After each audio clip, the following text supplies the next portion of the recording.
Hello and welcome to a brand new Arseblog Arsecast right here on Arseblog.com. How are you? Hope you're well. Thank you very much, as always, for being here. Pre-season is heating up. The team are in Germany preparing for a game against FC Nuremberg on Friday, which is tomorrow when I'm recording this. It could be today when you're listening to it, or indeed yesterday, depending on whenever it is you get around to listening to this particular episode.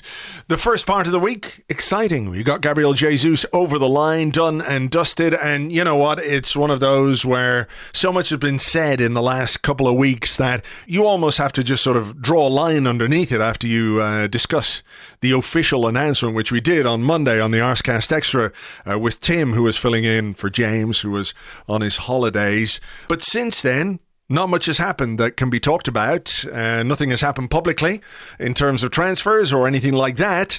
So rather than rehash rumors and talk about, which position is most important to do a signing in, make a signing in, whatever way you want to put it, I thought we might do something a little bit different on today's show. And I'm delighted to welcome somebody who was, until a few months ago, the digital content manager of Arsenal.com. He'd worked at the club for well over 10 years, so I thought it might be nice to talk to Rob Kelly. Hi, Rob. Hello, how you doing? I'm good, thank you. Thank you for being here today. So it's interesting to talk to an Arsenal fan who works for Arsenal. And how did you come about the job at Arsenal.com? Was it a journalistic background that brought you there? And when did you first get your start? Yes, so I started in journalism on a series of pretty small fry local newspapers reporting on very, very little. And then sort of worked my way up a bit, and then worked for the Daily Telegraph for 2.5 pretty unhappy years.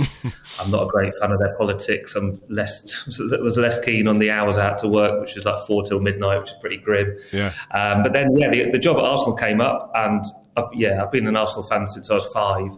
So I sort of went for it, thinking, Christ, this is the dream job. It really is. And lucky enough to get it. And to be honest with you, it really was. It lived up to expectations.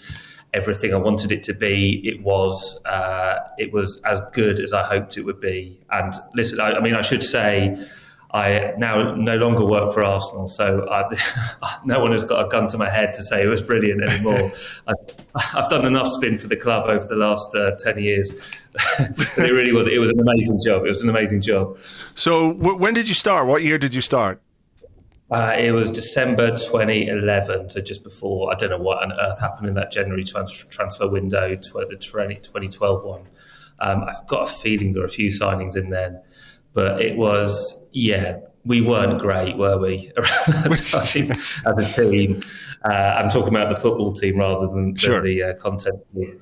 That comes after the summer of 2011, which was fairly tumultuous and what have you. So, I mean, what were when you come to a club like Arsenal and, you're working there and all of a sudden, like, I think I would be starstruck in a way if I was to go in there and start working there now, and you're interviewing players and you're interviewing the manager, and of course Arsene Wenger was there at the time.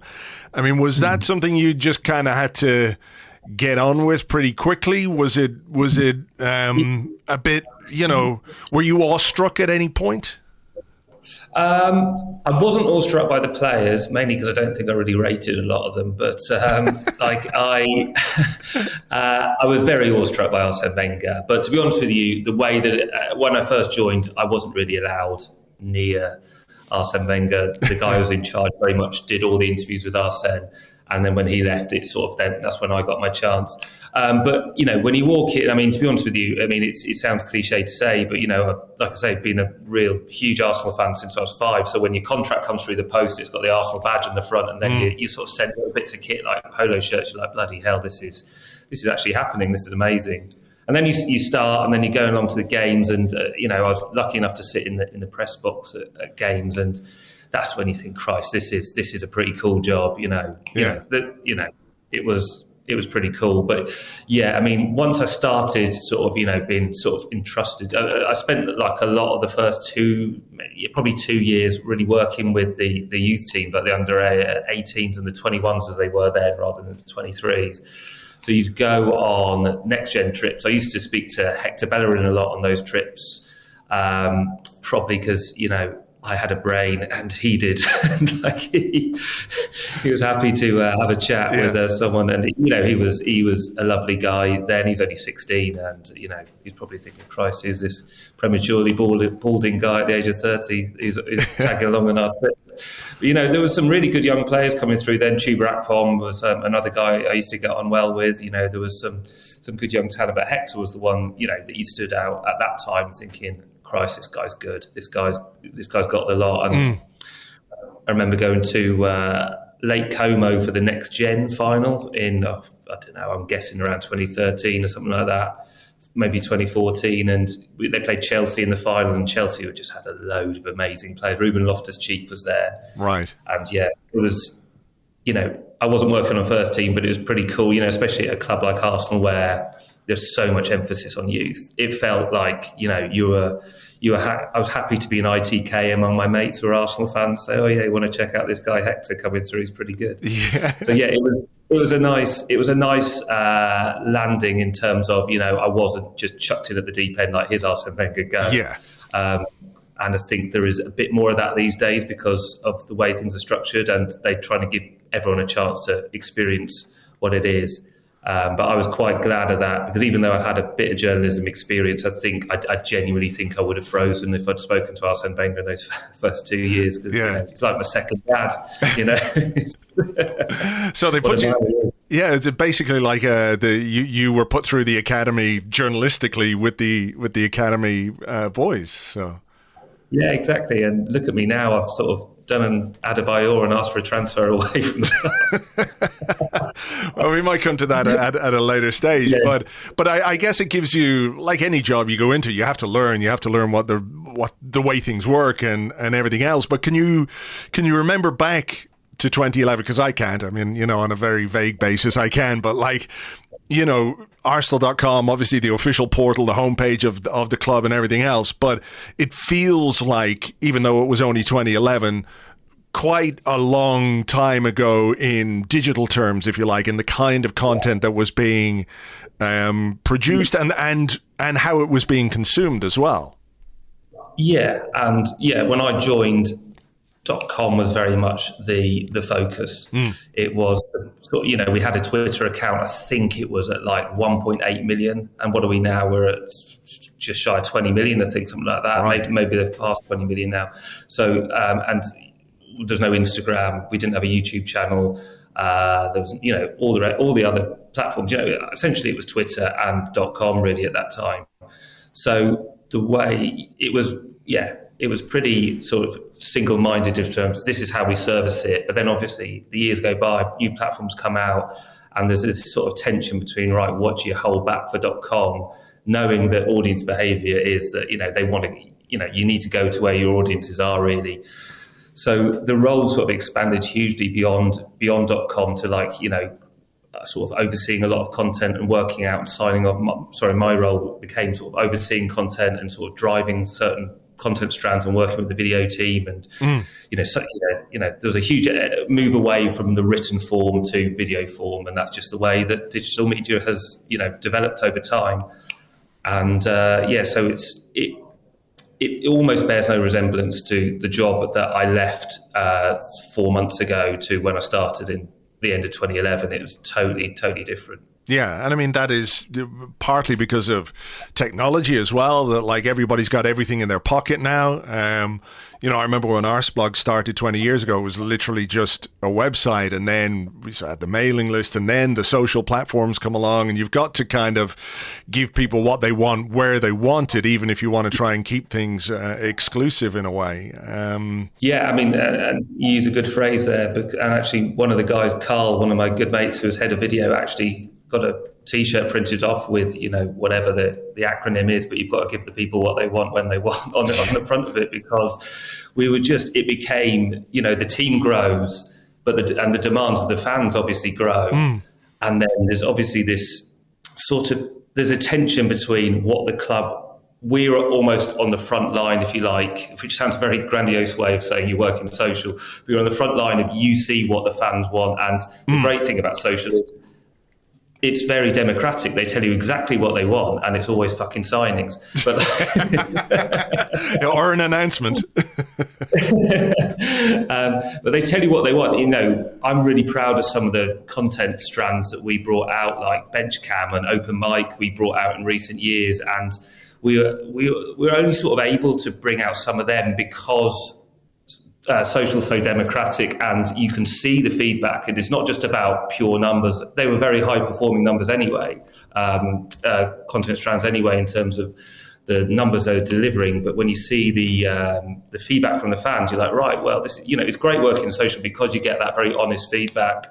And that was great. So sometimes that can help convince, internal stakeholders that, listen, we sort of, we do know what we're talking about when we're suggesting this, because a fan, you might just spot something that a fan says on social and think, oh, that's good. And then how do you develop that into an Arsenal, something that's very Arsenal-ified, or whatever the phrase Arsene Wenger used to use.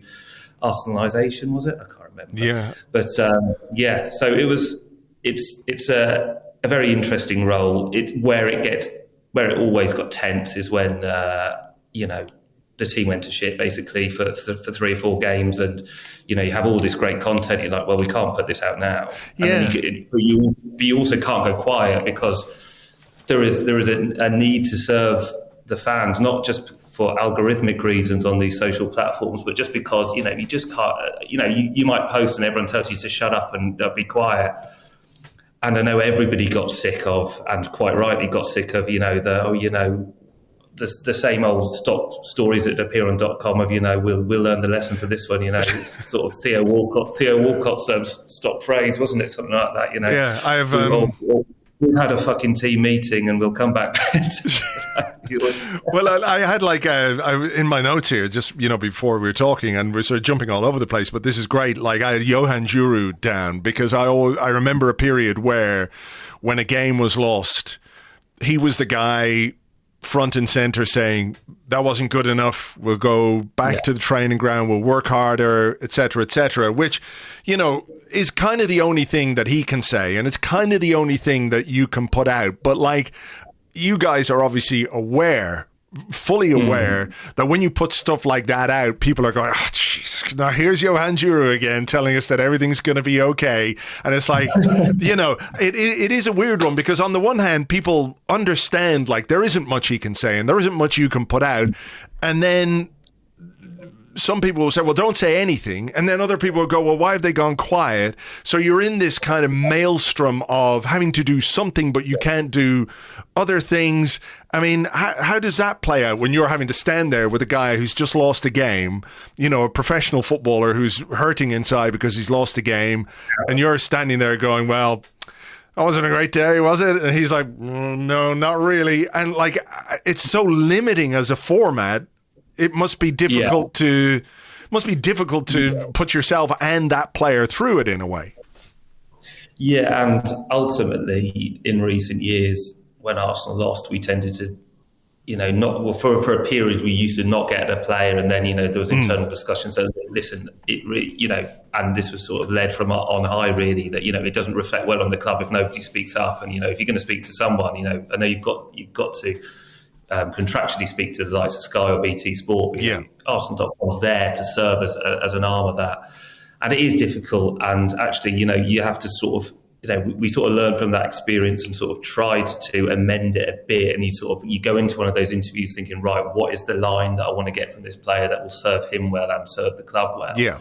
And sometimes you got it and sometimes you didn't. It depends on the personality. It depends how pissed off they are after a defeat, for example. But actually, it's interesting that the whole question of going quiet, it just doesn't really serve anyone, because while some people just tell you to shut up, actually we found that, for example, the season before last, where the pretty crap season really for Mikel, but actually when we lost, people still wanted, they might not pipe up and say, this is great content, we love it. But when we looked at the numbers, there was a lot of click-throughs to Mikel's press conferences to read the transcripts and stuff like that post-match. So people might be pissed off, but then when they've calmed down, they'll be like, right, I'll go back and the stats bore out that people still are emotionally invested enough in the club that they will still go back and look at it. I mean, obviously, it's death to a club. Apathy is death to a club. So where you can handle the anger, but it's when people just don't care at all. That's when it's really dangerous, I think. Yeah, you mentioned something earlier about like having content there,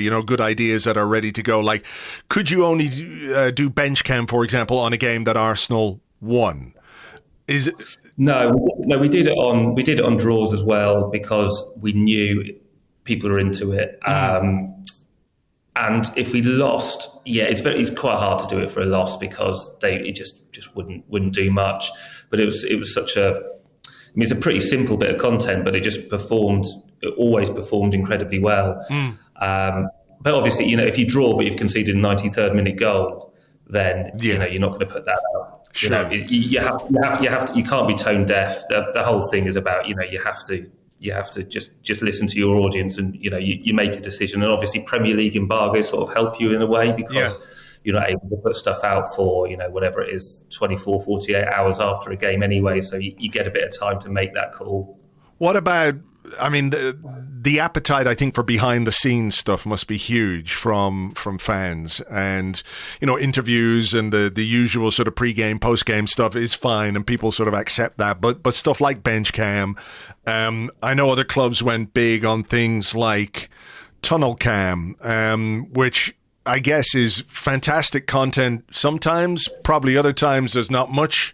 And then there's other times where you're like, I hope none of this footage gets out and leaks to the internet because there'll be all kinds of stuff going on. So is that a consideration as well, that trying to find a balance between giving people enough behind the scenes stuff and, the hard work or whatever that goes on the training ground? Because sometimes like the training ground videos, they look interesting and there's some good moments in it, but really you're seeing like bit of warm up, a couple of rondos, someone does a nutmeg and everyone goes crazy, but you're not getting like the bird's eye tactical view of the game preparation for the week ahead, so that's kind of that balance. That's where there's a tension between like media and the football departments, where there's a big concern under Mikel, and there probably still is, I'm sure there is, but about not giving anything away that could give a competitive advantage to a rival. I was always pretty sceptical that, Man City scouts would be sat there on Arsenal's YouTube channel watching our training videos. But I accepted the point that, you have to, as much as you need to serve your audience, you have to serve the football department as well. But actually, Mikel's maybe it's because of his age and the sort of era that he's sort of growing up in almost as a manager, he's very switched on to the needing to serve your audience. And he's quite into the idea of sort of behind the scenes content. I doubt very much he would have signed off on All or Nothing, for example, if it wasn't for, he understands that. He understands that there is a benefit to the club opening its doors a little bit to show some of that stuff. Yeah. I mean, would he view that maybe as a way of connecting with fans? Because he has been very strong about that. And look, he's had a weird era to begin his managerial career with the pandemic and lockdown and nobody being in the stadiums or and I think that has had a significant impact on lots of things. But then all throughout that, he has spoken about wanting to connect with the fans. So little ways that they can do it internally, whether they seem obvious or not, might be part of it. Absolutely. That was the overriding thing that I got from Mikel Evers in the time that I worked with him, that it was all about using club media to connect with the fans. And before the North London derby, last season, what was it, 3-1 at home that we won? He was, for weeks in advance, the message got through to us, we need to talk about the fans. We need to talk about the fans. And actually, I got sick to the back teeth of writing another story about, the fans are so important to us. And it felt very repetitive.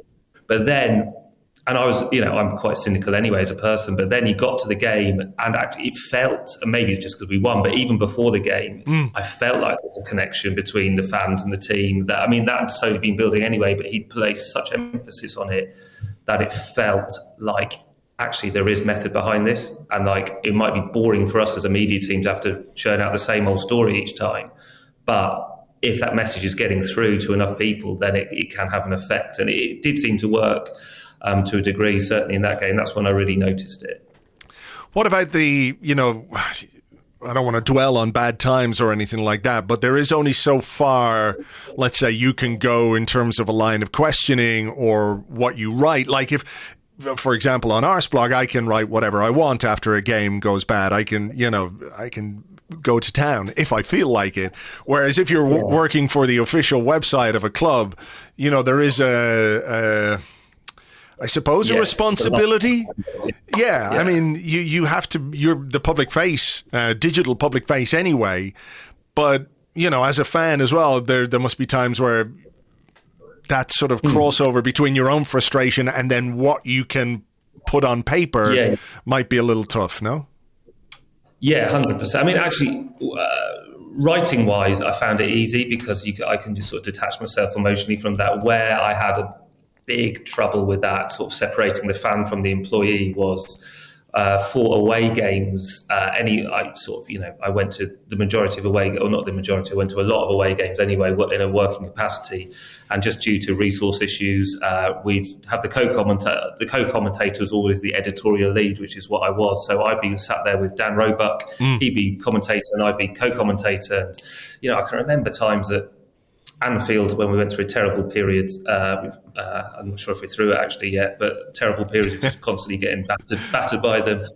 And sort of, I think one time in particular, I remember sort of feeling, I've gone over the line here from, employee into criticism, but I just got a bit bored of having to, pull my punches all the time and say, they'll be unhappy with that, when it was just, they were just shit. And, obviously you can't quite go to that level, but no.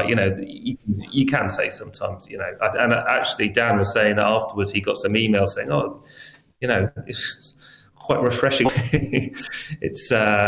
It is hard, and your emotions do get the better of you sometimes. I remember being in the press box for the first 5-2 against Tottenham, and the press box for those of you listeners who don't know is sort of quite what's the phrase? Quite po-faced, really. You're there to do a job, etc., and you're not meant to celebrate and all the rest of it. But it was the first 5-2. Yeah, I really lost my shit really when we went 3-2 up, and getting back, dirty looks from people, but it's like, get fucked. I've been an Arsenal fan since I was 5. I hate this lot. So yeah.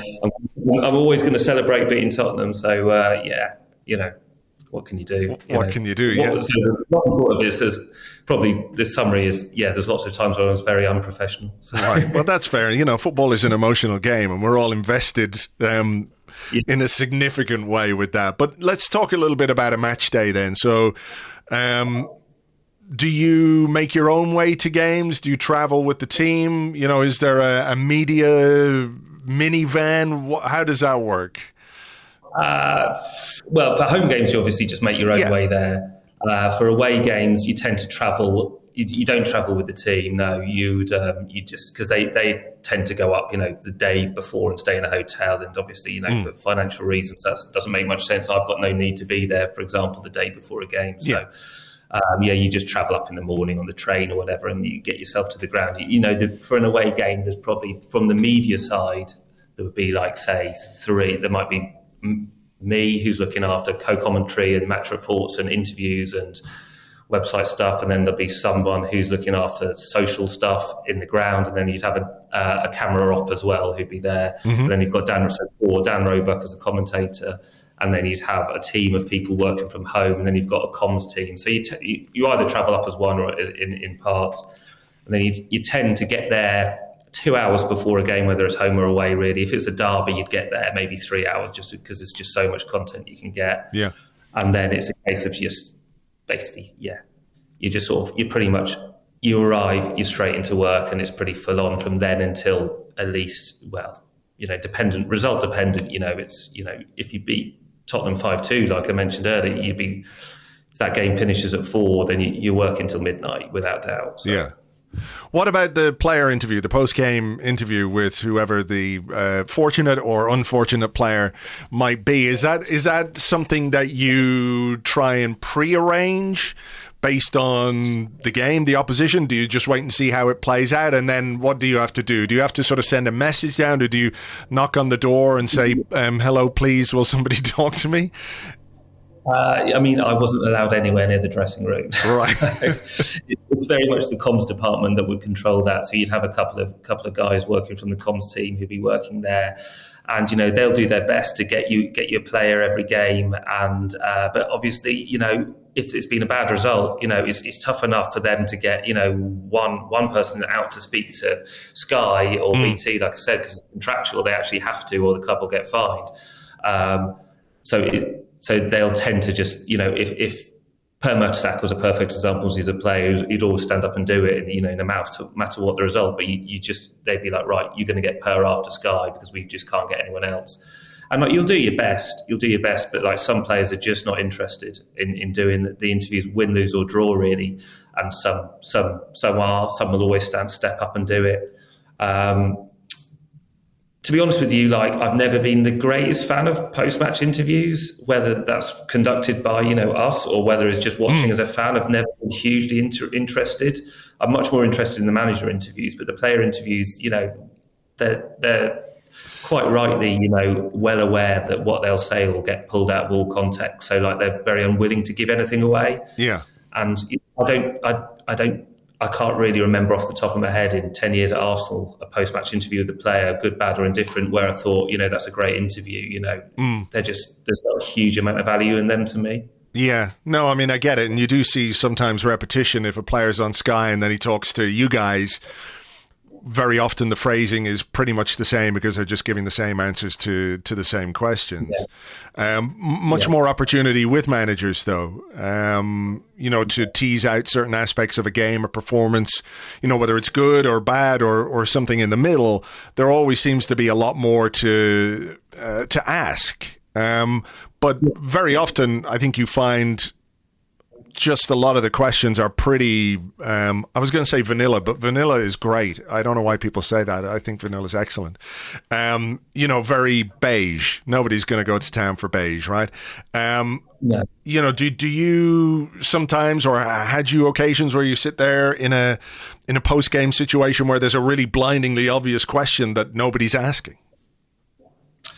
All the time, and it just wouldn't be our place as the club media arm to ask that. And journalistically, that's quite frustrating. And whether that's pre-match or post-match, I mean, there was a long period where I'm sure you remember it, where there'd be a pre-match a press conference, and Arsenal.com, whoever was the representative there would be there to come on with two shit softball questions and to start, team news. Like you say, Van Persie's about to sign for Man United, and the first question is, "Oh, hi, Arsenal, any team news?" And it's just you feel like a stooge, this. So actually, I pushed pretty hard back and was like, "Look," and we don't do it anymore. Well, I say we, I don't work there anymore, but the club. Media don't do it anymore because unless there's really something pressing that we feel that the media wouldn't ask about necessarily, because there's a bit of important club messaging to get across, that's when they might do it. But there was times where some of the guys in the press, Mark Bryans or James Ollie would just sort of say to me before the press conference, what's your bloody questions today? I'm like, oh. I mean, I can't ask about this, can't ask about that. I'll have to let somebody else ask that. So I'll ask him about what's the latest on, Matthew Flamini's, calf strain or something like that. It lacks all credibility. But you sort of have to swallow those sort of indignities just because there's so many other benefits to working for the club that you love. Yeah, well, that's it. What about, are there any standout players who were good value down the years? Yeah, I mean, I don't want to ask you for the worst ones because that's really telling tales out of school. But I think we can focus on some of the guys who were good and good to work with and enjoyable. When you got to do those bits and pieces with them. I mean, this was always the most common question whenever I met any of my mates if I hadn't seen for a while, and from dotted around the country, and you'd meet up with them and say, "Go on. Who's good who's good and who's not," basically from the players. I mean, I actually wrote down a few when I was thinking about it earlier, like Wojciech Szczesny. I mean, what a guy he is. Yeah. He's as you'd imagine him, took no filter whatsoever. Loved working with him. Jack Wilshere, great bloke. Just really, I live in Hitchin, which is where Jack's from, so we had a little slight connection there. And he's just a normal guy, just a really good bloke. Danny Welbeck, load of time for Danny Welbeck. I'm sure I'm going to forget a few, but like Bernd Leno, I'm a big in the current squad. Bernd Leno, lovely bloke, just a nice, natural guy. Then likes of Rob Holding and KT, Kieran Tierney. Again, both really nice guys. And, it was never my desire or intention to become like mates with the players, to be honest with you. I knew that like I live in a different sphere to them. I don't think that's like commonly held. Like it probably is more common than uncommon at Arsenal. But like there are some people who it makes sense they have to get close to the players for various reasons. But for me, I was never sort of that fussed about it. I got on with the guys that I got on with, but it didn't. I was never starstruck by any of them, and I was never too fussed if they wouldn't give me the time of day. There weren't many who wouldn't do that, but it was never my. I love the club. I don't love the players, if you know what I mean. Sure. Obviously, as a fan, there are some players that I will always love. I interviewed Thierry Henry, who Sure, what a guy, and he was a lovely bloke as well. And Arsene Wenger for me was the one though, because like I say, I was slightly starstruck when I met him for the first time, but then I interviewed him every week, and he's just such a nice man. And I had a very weird, but probably my favourite experience at Arsenal was right towards the end in his last few weeks as working as Arsenal manager, and I went to go and do one of the final interviews we did with him in his office. And it's the first time I've been in his office, and we did the interview. And usually when you did the interview in room 10 at the training ground, that's where you usually interviewed Arsene. And he'd sort of, he'd say, "We finished?" "Yeah." And he'd say, "Thanks." And he'd walk off, shake your hand and walk off. But this time we were in his office. He just sort of lingered a bit. Maybe it's because we were in his office and he wanted us to get out. But he sort of said to me, I don't know how we got onto it, but he said something about languages. And I said, well, he said, "Do you speak any other languages?" And I said, no, I'm very English. I sort of, very ignorant. I just speak English louder when I go abroad. And he laughed. He said, and I said, "Oh, but my wife is, she grew up in Brazil, so she speaks English, Spanish, Portuguese." And he was very interested by that. And he said, "Oh, what, is she very happy?" And I was saying, well, Arsene, it very much depends on what I've done, really, to be honest. And he said, "Oh, does that mean she gets very angry? Because they're a bit mad sometimes, aren't they? When they get angry, they're very hot-blooded." And I said, yeah. And I told him this story about how, my wife and me had a sort of playful row. In my mind, I thought it was a playful row, but she sort of, and I went to go and brush my teeth, and she walked into the bathroom, she poured a bin over my head. And Arsene was laughing his head off, and afterwards, it's like, bloody hell, that's a surreal experience. This guy that I grew up, just adoring, then making him laugh, telling him about my wife sort of going mad at me. It was a very strange experience. But yeah, I loved working with him. And, it was to me, it was very sad the way that it sort of, it went towards the end. But I was very pleased with the way it was sort of, the club handled it in terms of when he handed in his or he announced he was leaving, and then the way that it was all done, I thought actually was handled really, really well. Yeah. That was nice. And he always actually there was. Yeah, go on. Sorry, go ahead. No. I was just going to say actually it was an interesting point on that. Is just that we had about 3 minutes notice that was happening with Wenger leaving. Wow. I think, and that's not an exaggeration. I was literally arriving at the train station in Hitchin just to get my train into the office, and got a call from Chris, who's my boss, and said, "Listen, mate, can you go home? There's a big announcement. I've got no idea what it is, but you'll get an email and it's to go out ASAP." So I legged it home, and then got the email from the head of communications saying, Arsene Wenger, we'll leave at the end of the season. I was like, bloody hell. And then you sort of set it up for the website, and you've got about 3 minutes to do it, and you're thinking, I'm not egotistical enough to pretend this is like, holding the fucking nuclear codes or something like that. It felt like if I press go too early on this is going to cause all sorts of shit. And it felt, there's a few moments in my career at Arsenal where you think, oh, you're sort of living through a bit of history here. And that was one of them, like pressing publish on that, something that is going to cause massive shockwaves, and just nobody had. I think there'd been a few whispers among the media, but nothing. No one had firmed it up at all. It was a peculiar, but strange moment. And then obviously at that point you hit that publish, and then suddenly you've got, you sort of, as a content team and a video team, you're sort of, it's almost like a war cabinet. You sort of then go into a room, you try and work out, right, we've got to try and sum up this guy who's 22 years at the club. We've got to sum it up, and you've got to create an entire content plan over the next, whatever it was, 3 or 4 weeks to sum it all up. It was a really intense period, but one, I'm actually really proud of what we produced at the time, because, I don't think any of us would have liked him to have left without sort of doing him justice. And sure. I did sort of feel, as a fan and as an employee, I thought, we've done him justice here. That's amazing to think that, because I guess everybody assumes that everything that goes on behind the scenes, everybody knows everything, but you're saying you had possibly the most seismic announcement in Arsenal's recent history with 3 minutes notice. I know that's a slightly unusual situation, but I don't mean to say that there isn't joined up thinking, but it shows that there's probably a little bit of distance between, areas of the club that people think are immediately or always in connection with each other. People are looking at, people are looking at Arsenal's tweets and going, what's the first letter of that one and the second letter of that one? And, this is the kind of world we live in right now. And maybe there are times where that comes true, but there must be other times where there are things happening behind the scenes that you're kind of going, okay, well, we hope this doesn't get out, or all of a sudden you're getting information about an event or an announcement or whatever it might be with short notice.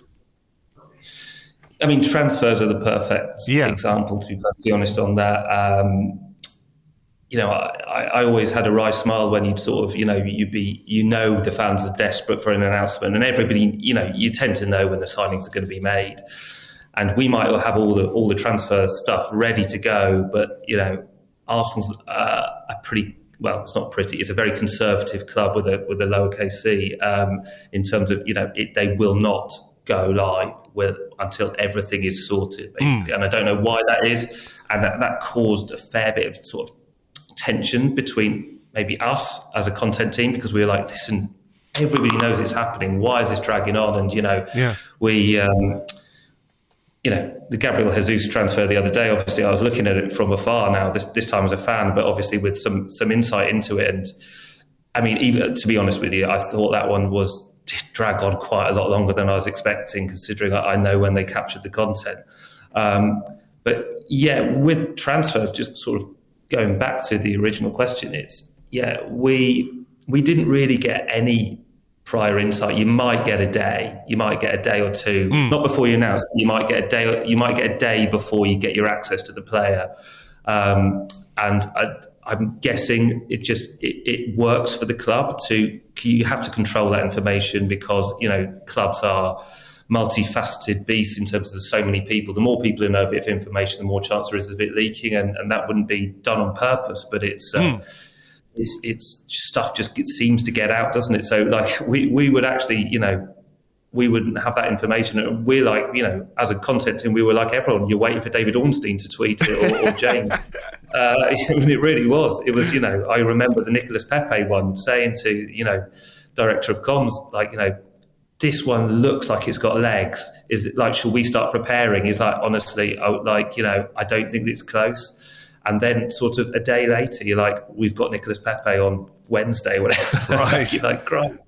Wow. I think that's through no fault of anyone. No one's sort of trying to withhold information from you on that side. I think it's just that these things just suddenly just speed up hugely. Yeah. And then suddenly it plays in the country. You look at the Fabio Vieira stuff, that, by the time that the Portuguese journalist had announced it, suddenly, by 24 hours later, the club I know were filming content with him at Colney.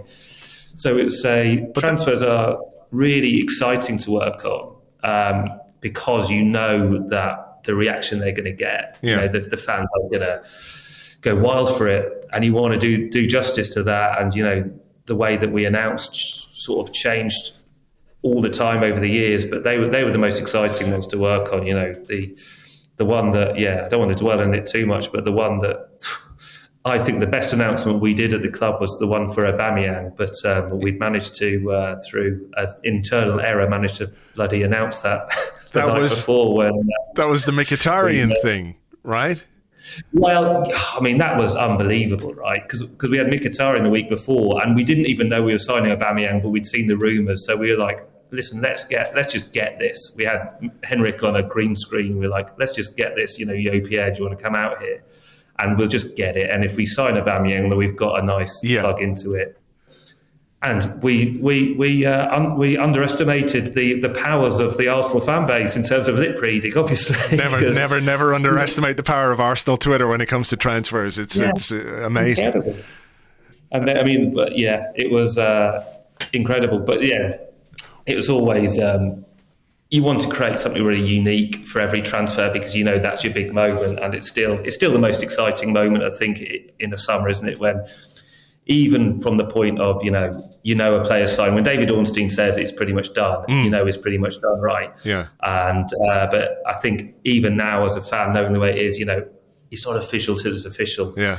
And it's still exciting to press the button and you know here's our latest signing. You know. Yeah. I mean, I do remember back in the day before your time at Arsenal.com, so this is definitely not on your shoulders, but I remember Arsenal listing Jersey Dudek on the official website when he was supposed to join, and he ended up joining Liverpool, of course. And I'm not sure if that informs the need to get everything done and dusted and fully signed before they make anything official. I mean, it's common sense anyway. There's another one which was in my time, which never really got out actually, which was Nuri Sahin. Which I think everybody knew was going to. Well, it wasn't a huge secret that we were going to sign him on loan, but we'd done the interviews, we'd done the photo shoot, we'd done the whole lot. We were literally had all the content ready to go, and then suddenly we were saying, "Hold that!" And then lo and behold, 2 days later, I think he signed for Liverpool on loan, and I don't think he really did a huge amount at Liverpool, but it was just an indicator. Yes, even when you think it's like definitely done, stuff can still go wrong somewhere behind the scenes. Yeah, I mean that's it. And these days, you see like someone's brother-in-law who's along for the day post something on their Instagram, and who's that in the background? That looks like Stuart McFarlane's beard. I can figure it out, But I mean, is there just sort of finally on this? Is there pressure when you're in that environment? Because it now feels like everyone loves a signing and all fans love signings and new players come to their club. But more and more, it feels like there's a sort of an event kind of aspect to the announcement or the player video. Like, so every club does their own thing and everyone's trying to make a nice, innovative, almost bite-sized bit of content. Like no one wants to sit through 9 hours of Lord of the Rings type stuff to get a player over the line, but when you're in that content group, if you want to call it that, is there pressure? Do you feel pressure, or is that kind of the most perhaps the most creative aspect of the job? It's definitely the most creative aspect of the job. There was pressure. But it was a pressure that we placed upon ourselves because we know how vocal the Arsenal fan base is, and you want to do them justice. Because the thing is, you're never going to be the first to announce. It's so rare that Arsenal announce a signing and it's not leaked out. Yeah. I can't, to be honest with you, I can't really remember it happening. So your value is that you get the access that no one else is getting, and so how do you create something that's going to like really live long and live in people's memories? And I take it back to the Aubameyang announcement that we did, which really incredible work, I think, by Johnny, the motion graphics guy, and Carl and the rest of the video team at the time. It got out, everybody knew we were signing Aubameyang, but like you want to produce something. This is a mega exciting deal, right? You've got to produce something really spectacular to fulfill the needs of the audience on social. So there is pressure, but it's pressure that you enjoy because this is the most exciting aspect of the job. This is the bit where the fans are going to tell you whether you've got it right or you've messed it up. So yeah, there was pressure, but it was enjoyable. Were there ever any sort of that were nixed, having come up with an idea and gone down the road a little bit, and people went, no? No, you'd have to get sort of sign off before you went down the road. Yeah. I mean, there was an idea that I had that I was gutted never to get over the line at Arsenal, and I won't say what it is just because they know internally what the idea is, but I won't say it. It would be quite ambitious, but I don't know if it'll happen. All right. They weren't going to do it for it would have to be for a mega signing, but yeah. Well, we'll see what mega signings they have left. Just finally then, new season kicks off in less than a month. Are you excited about what lies ahead? And as a fan, like where we might go with the likes of Gabriel Jesus, Fabio Vieira, and whoever else might be coming in?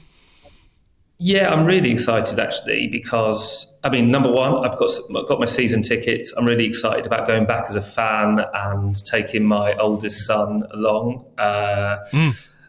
He's been to like 2 or 3 games. He's only 8, so he's like football mad now. So it's exciting that he will now get to experience I don't think he realises how much it's cost me, but like he's just sort of like, okay, great, we're going along to see Arsenal, are we? As if that's normal, little spoiled little prick. But like, I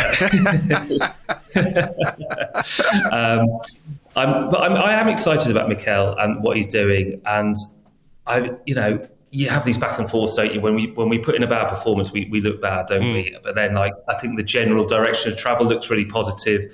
I'm really excited about seeing Jesus up front, and I was listening to Tim talking about it with you on the Arsecast, and the fact that he's going back to play as a number 9, I think is really exciting. I'm really excited about Vieira just because he does look slight, but he might take a while to bulk up a bit, but And it's just a really exciting crop of players. I think I can't. I'm 41 now, so I can't get too bogged down in the transfer stuff. And I very much of the we'll see, just see whatever happens. I can't lose my mind because we're not going to sign Rafinha. Sure. It's just it's just what it is, isn't it? But I'm excited. I think I was as gutted as everybody about what happened at the end of last season, especially with who it was that got 4th place, but sort of taking emotions aside, you get a bit of distance. You think, I think this is exciting. It feels like we're moving in the right direction. It feels like there's a plan, very much more so than, if you look at Man United, for example, it feels like we're steps ahead of them in terms of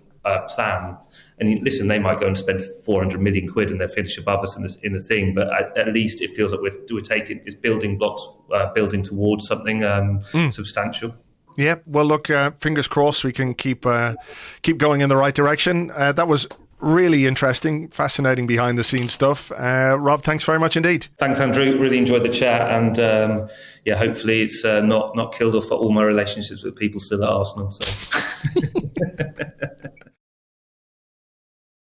Thank you very much indeed to Rob. You can find him on Twitter. He is at RobKelly2, at RobKelly2. Hope you enjoyed that. Something a little bit different, some behind-the-scenes info about what goes on, making the content and all the bits and pieces at Arsenal.com. And let's hope that they are busy during the summer, between now and the start of the season, the end of the window, of course, making more announcement videos and needlessly delaying more signings until such time as we see our new players in red and white.